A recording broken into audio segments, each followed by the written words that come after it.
Morning, my name is Will Stewart. I'm General Manager here at Farmers West Flowers and Bouquets. We're located in sunny Carpinteria on the central coast of California. And we're a grower and shipper of fresh cut flowers. We grow core crops, approximately 15 core crops a year and 20 seasonal crops a year.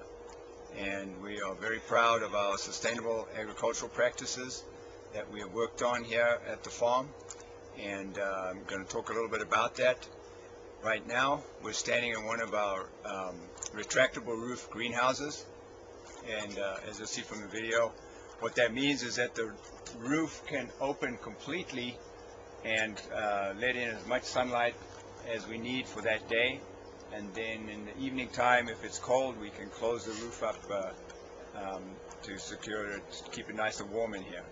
Also, you can see a green shade cloth that is also used for shading. When the sun's intensity is too high for some of the crops, we can bring the green shade cloth across, and that way we're still getting a good light, but then the intensity is minimized a little bit so we don't get any crop burning. We are Veriflow certified at our nursery here, and what that means is we have a certification that shows we are environmentally responsible, and we have a very good social responsibility with our employees, and we also work very hard on product quality to ensure that the end consumer is receiving a very good product from us. So one of our methods that we use, one of the sustainable practices that we use, is the means of steaming. And as you can see, we have a steam blanket that's covering these boxes. And what we do is we pump hot steam underneath that blanket, and it basically cooks the soil underneath the blanket. We do that for about 2 to 2.5 hours. And what that does is it kills all the pathogens in the soil, so that the new crop coming through, we can plant directly into the soil and have no problems with that. Here's another example of a recycle program that we've been doing. All our bulbs come from Holland in these black crates, and over the years we've accumulated hundreds, probably thousands of them, and so now we've found a source that will buy these back, and then they use them to make milk bottles and plastic bottles and so forth. So we're crushing them in the crusher here, and basically palletizing them. And if we swing around slowly, you'll see the big pallets of them. And these get shipped basically overseas, back to markets where, like I say, they recycle them. And so it's been a very good, good way of us cleaning up our farm. Here we are in one of our coolers that we have on the farm. This cooler is at approximately 2 degrees Celsius. And the main issue with cooling is with regards to product quality. The minute you cut the flower, it starts to die. So the sooner you can get it into a cold environment, you can maintain it and keep it alive so that the customer can enjoy it a lot longer. We use post-harvest treatments for all our flowers. Then when the flowers are shipped out, we use temp tail recorders, and these are used to record the temperature on the trip, so that at any time during that trip we can reference back and see what the temperature was if there was a problem, for instance. We also have infrared guns that we use when the trucks come in. We shoot the guns into the truck and record the temperatures inside the trucks. If the trucks are not at the correct temperature, we do not blow. So a lot of issues that are very important to keep that flower alive for the customers. So we moved from our location where we were growing lilies and our field crops, and we've moved to one of our greenhouses where we grow gerberas. And these are grown inside a greenhouse.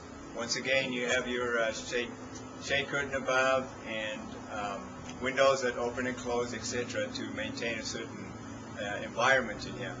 But at the same time, for sustainable practices, we use a product that we now import from Sri Lanka, which is a waste product in Sri Lanka, and that is coconut husks.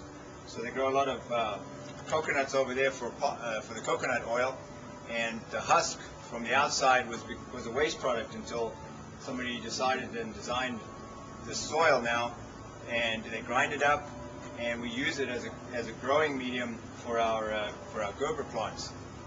So basically, it really holds the moisture very well, and so that's why it's a very good growing medium. It does not give any nutrients to the plants, but that's okay. We just wanted to be able to, the plants to be able to secure themselves in the pot. All the nutrients are given through this little black tube here, and that is, of course, a very good way of minimizing water use. It's getting exactly what it needs when it needs, and you know, we're not wasting water by using overhead irrigation, etc., and getting a lot of runoff. Actually, what happens is the plant is watered, and the water runs through the pot, and of course the plant uses what it needs, but then the excess water runs into this trough here, and this trough then catches the water in a tank that we have at this facility.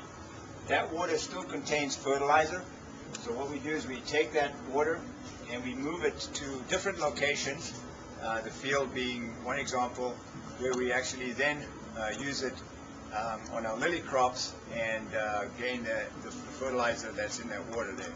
So maintaining a good sustainable practice and not wasting any water. Another practice, of course, is these plants have to be cleaned on a regular basis to keep them generating new flowers. And so we collect a lot of the lower leaves. We pull those off, and we collect them and use them for compost. So this, once again, all this product is collected. It is shipped to a compost facility we have on our farm and made into compost and returned back onto the fields for use. This helps to break up the core structure of the soil, lets water in, lets air in, and so maintains a much better environment for the crops to grow in. We also released beneficial insects in our greenhouse here, and what they're doing is they're flying in this crop here, or crawling, depending on what type of insect, crawling throughout the plants, looking for invasive pests, bad pests. And when they find them, a lot of times they'll attack them, either eat them or lay their eggs in them, and so that the next generation will be able to survive and grow up. And on these Gerbers right here, you can see the Diglyphus. Of course, you won't be able to see them on the camera because they're so small, but they're little tiny wasps. They're actually on top of this plant that are flying around looking for insects to lay their eggs on. So another way, this is what we do, and what this helps to do is to reduce chemical applications by spraying, so we're able to maintain a good environment and a healthier crop. Well, we're standing in one of our dahlia fields that we grow during the summer here in California, and we'd like to leave you on this note, just with the fields in the background and our huge packing shed, and of course the mountains in the distance there. And thank you for joining us. We really appreciated you listening to us and looking at the ways we are trying to grow our crops in a more sustainable manner. One thing I'd like to remind you about, though, is of course whenever you're out in the grocery stores or out and about, please look for California grown flowers. They are the best and best quality in America here, so please go ahead and buy some and take them home. And we thank you very much.